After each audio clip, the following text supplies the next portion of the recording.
VERMILLION KTIV. It's been 53 years since NBC newsman Tom Brokaw graduated from the University of South Dakota. Though HES traveled the world throughout his high-profile career, HES always come back to his alma mater. Last month, Brokaw was back in VERMILLION on the University of South Dakota campus to moderate a conversation about Russia and the possibility of a new Cold War.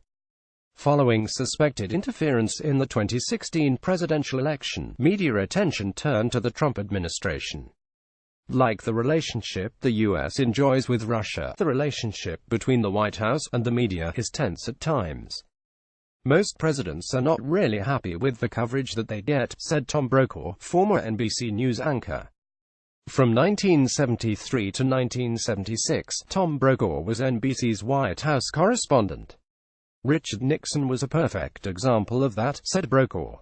But Brokaw says no president has been more persistent with his criticism of the media than Donald Trump. But it has worked well for him, and he is going to continue it. And what we can't be are cryberries, said Brokaw.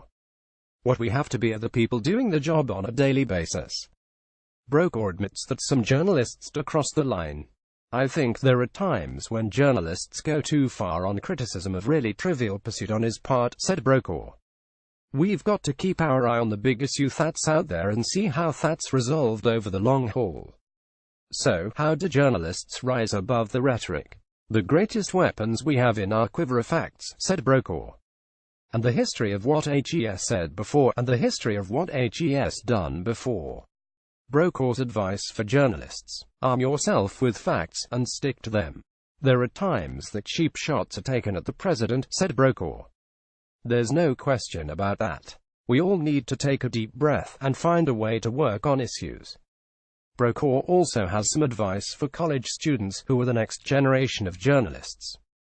That story, and Brokaw's memories of his own time on campus, Wednesday night, on News 4 at 10.